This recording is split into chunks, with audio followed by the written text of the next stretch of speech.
नमस्कार। आज हम बात करने वाले हैं राजस्थान के 2026-2027 के बजट के बारे में। मतलब एक नज़र डालेंगे कि इस एम्बिशियस प्लान में आखिर है क्या और इससे राज्य के भविष्य पर क्या असर पड़ सकता है। तो चलिए शुरू करते हैं। देखिए, बजट भाषण की शुरुआत ही बेंजामिन फ्रैंकलिन के एक बहुत पावरफुल कोट से होती है, जिसका मतलब है कि अगर लगातार ग्रोथ और प्रोग्रेस नहीं हो रही तो इंप्रूवमेंट, अचीवमेंट, सक्सेस, इन सब शब्दों का कोई मतलब ही नहीं रह जाता। और सच कहूं तो यही सोच इस पूरे बजट की बुनियाद है। असल में ये बजट सिर्फ एक साल की बात नहीं करता। नहीं, ये एक बहुत लंबे विजन का हिस्सा है। लक्ष्य क्या है? साल 2047 तक राजस्थान को एक विकसित राजस्थान बनाना। आप देखिए, इतना बड़ा लक्ष्य हासिल करने के लिए एक मजबूत इकोनॉमिक फाउंडेशन तो चाहिए ही, है ना?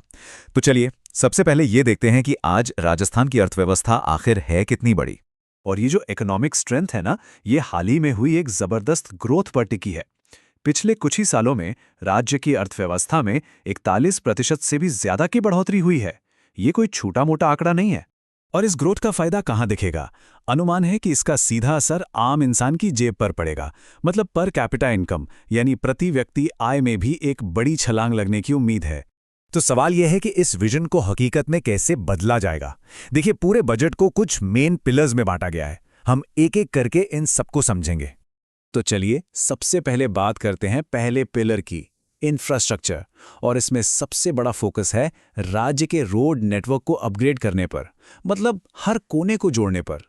अब देखिए, बजट में 155 अलग अलग रोड प्रोजेक्ट्स का जिक्र है, लेकिन सबका सार एक ही है। मतलब हजारों करोड़ रुपए खर्च होंगे नई सड़कें बनाने पर, पुरानी सड़कों की मरम्मत करने पर और गांवों को जोड़ने वाले मिसिंग लिंक्स को पूरा करने पर। लेकिन बात सिर्फ नॉर्मल सड़कें बनाने की नहीं है। 2700 करोड़ रुपए का एक बड़ा इन्वेस्टमेंट किया जा रहा है 500 किलोमीटर लंबे स्मार्ट हाईवे बनाने के लिए। सोचिए, ये हाईवे इंटेलिजेंट ट्रांसपोर्ट सिस्टम से लैस होंगे। एक और बहुत बड़ा फोकस है ट्रैफिक फ्लो और सेफ्टी को इंप्रूव करना, और इसका एक बड़ा जरिया है रेलवे क्रॉसिंग्स को हटाना। इसके लिए सिस्टमैटिक तरीके से इन क्रॉसिंग्स की जगह नए ब्रिजेस बनाए जा रहे हैं। चलिए अब इंफ्रास्ट्रक्चर के इसी पिलर में आगे बढ़ते हैं और देखते हैं कि पानी और बिजली, जो राजस्थान जैसे राज्य के लिए दो सबसे जरूरी रिसोर्स हैं, उनके लिए क्या प्लान है। ये सवाल अपने आप में बहुत बड़ा है कि एक रेगिस्तानी राज्य अपने 8 करोड़ लोगों के लिए पानी का इंतजाम कैसे करेगा। ये एक फंडामेंटल चैलेंज है और बजट में इसका जवाब देने के लिए एक मल्टी प्रोंग्ड स्ट्रैटेजी सामने रखी गई है। और इस स्ट्रैटेजी के दिल में है एक बहुत बड़ा फाइनेंशियल इन्वेस्टमेंट। मतलब गांवों में 14 लाख से भी ज्यादा नए नल कनेक्शंस लगाए जाएंगे। शहरों में पानी की सप्लाई को बेहतर बनाने के लिए 8,000 करोड़ रुपए से भी ज्यादा खर्च किए जाएंगे। मतलब साफ है, प्राथमिकता है हर घर तक पानी पहुंचाना। तो एक तरफ पानी के लिए ये स्ट्रैटेजी नई पॉलिसी और टेक्नोलॉजी दोनों को साथ लेकर चल रही है, और दूसरी तरफ अगर एनर्जी की बात करें तो राजस्थान तो पहले से ही रिन्यूएबल एनर्जी, खासकर सोलर एनर्जी में देश का लीडर बन चुका है। अब इस लीडरशिप को और आगे ले जाने के लिए बजट में बिल्कुल क्लियर स्टेप्स बताए गए हैं। एक तो नए सोलर पार्क्स बनाकर प्रोडक्शन कैपेसिटी बढ़ाई जाएगी, और दूसरा ट्रांसमिशन नेटवर्क को मजबूत किया जाएगा, जिसके लिए कई नए ग्रिड सबस्टेशंस बनाए जाएंगे।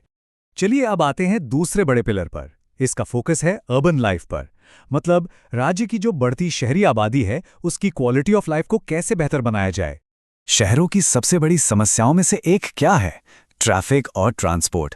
और इसी से निपटने के लिए एक कॉम्प्रिहेंसिव मोबिलिटी प्लान पर 2325 करोड़ रुपए खर्च किए जा रहे हैं। और इसमें राजधानी जयपुर पर तो खास ध्यान दिया गया है। यहाँ एलिवेटेड रोड, नए मास्टर ड्रेनेज सिस्टम और अंडरपास जैसे कई बड़े प्रोजेक्ट्स हैं। इन सब का एक ही मकसद है, शहर में रहने वालों के लिए जिंदगी को थोड़ा और आसान बनाना। तो चलिए अब तक जो हमने देखा उसे फटाफट से समराइज करते हैं और देखते हैं कि इस एम्बिशियस बजट के सबसे बड़े फाइनेंशियल टेकअवेज क्या हैं। यहां आप इन्वेस्टमेंट का स्केल देखिए। सड़कों के लिए 5,100 करोड़ से ज्यादा, शहरी ट्रांसपोर्ट के लिए 2,300 करोड़ से ज्यादा और पानी के लिए तो 8,000 करोड़ से भी ज्यादा। ये आंकड़े साफ साफ बताते हैं कि सरकार की टॉप प्रायोरिटीज क्या है। और हां, भाषण में एक बहुत ही पावरफुल कविता भी थी, जो कहीं न कहीं इस पूरे बजट की भावना को दर्शाती है कि हालात चाहे जैसे भी हों, चुनौतियों से पार पाना ही लक्ष्य है। तो कुल मिला के विकसित राजस्थान का एक पूरा ब्लूप्रिंट हमारे सामने है। योजनाएं बहुत एम्बिशियस हैं, इसमें कोई शक नहीं। आंकड़े भी काफ़ी इंप्रेसिव हैं। लेकिन सबसे बड़ा सवाल तो आखिर में एक ही बचता है, क्या एग्जीक्यूशन यानी इन योजनाओं को ज़मीन पर उतारने का काम इस बड़े विजन के साथ कदम से कदम मिला के चल पाएगा?